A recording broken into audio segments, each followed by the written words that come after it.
So today we have a very simple yet, depending on how experienced you are, challenging picture.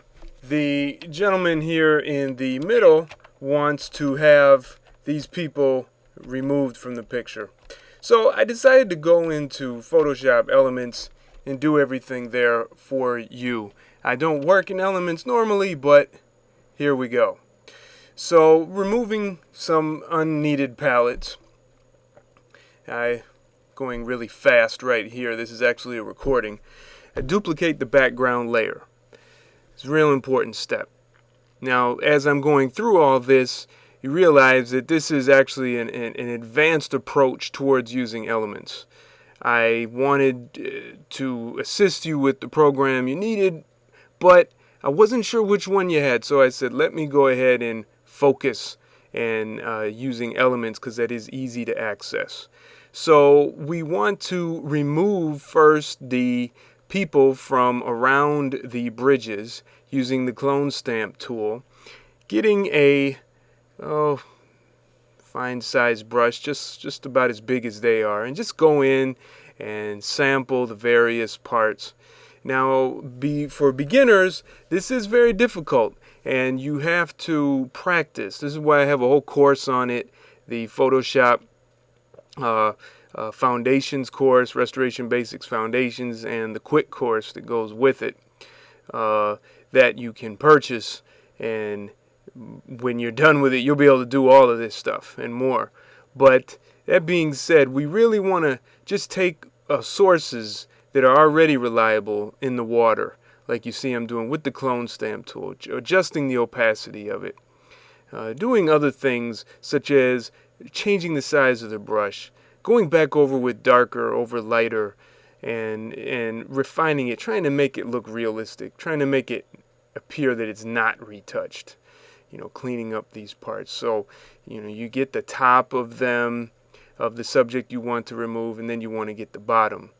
So the next decision I made was to select the stone wall and feather that selection, soften that selection, the edges of it, and then we will copy and paste.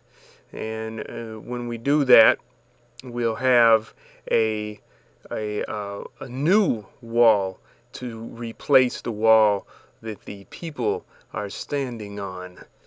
And we'll just use the move tool, just place that right over there, and we're done. No, not quite, because actually we have to maintain realism, got to maintain that original perspective. So I dropped the opacity in the layer for that wall, and I went to the edit transform function. Free transform is okay, but distort is much better for doing stuff like this when you want to maintain the perspective. So I'm just adjusting it, and that's pretty much how you do it. And checking it out with the opacity, making sure you cover some of the person that you want to keep, because you want to have plenty of area to work with.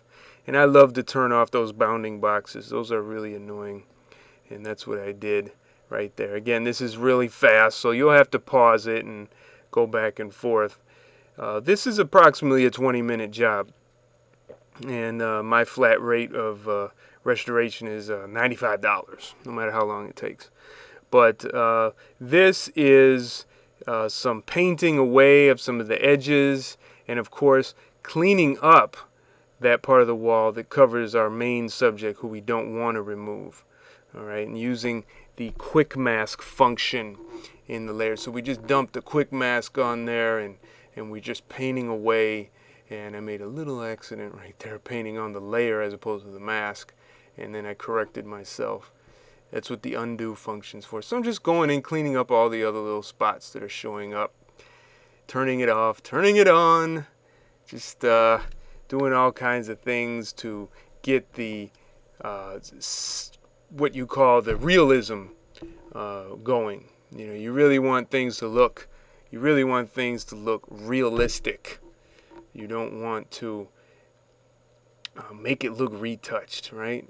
And so as you see, the perspective is still kind of off. But what we want to do is take another layer, and I'm not sure if I did merge it down. It's just happening so fast, and clean up the area roughly where their feet are. So you want to get the top and the bottom of the person or subject you want to remove from the picture. And that way, if you want to use some other kind of tools or functions, it's a lot easier to follow up. Yeah, I changed the size of the brush for the clone stamp and other things. And it's starting to look better, you know, they're starting to disappear. Rock wall still is kind of uneven, so I'm going to try to clean it up a little bit more at the clone stamp. And here I'm actually making a selection because I want to paint. I'm going to paint in this area and rebuild the edge.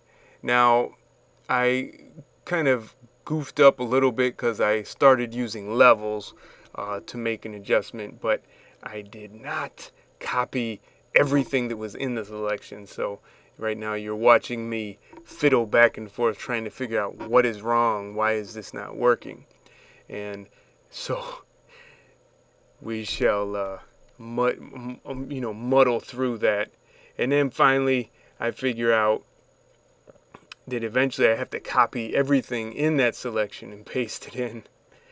And these are the kind of selections, layers, snafus that you can get into, and it can be a real pain until you find it. And there you go, copy merged, that fixed it. Paste. Now this is the one I'm going to darken. So I darken that wall to make it look a little more like the original, like it would have looked without the people there. And I go with the clone stamp tool, and I clean up this edge as far as making it look a little more realistic, thinning it out. It's thicker, of course, the closer to the camera, so I have to thin it out. And here I drop the opacity and just put all that in there, making it pretty. And you know, when you're done with it, you always think, oh, this is good enough. But then when you look at it later, you say, oh, geez, I could have done better. But you'll see as we progress. We're right near the end, doing some more cleanup and trying to make sure I use the right tool, not the pattern stamp tool, but the clone stamp tool. And so, Elements has some really great functions. You really don't need to pay Adobe $10 a month to use Photoshop. I certainly don't. I use a very old version of Photoshop now. But here we are cleaning up the shoulder of the subject that we were removing. And just trying to make that wall, the edge of the wall, look more in line with the perspective and the element of focus. Yeah. And also it's too bright under the bridge, so we got to darken that. And I simply just got a layer and got the paintbrush tool and sampled the dark color and started painting it in. It takes some work. So there you are, before and after, showing what we're doing.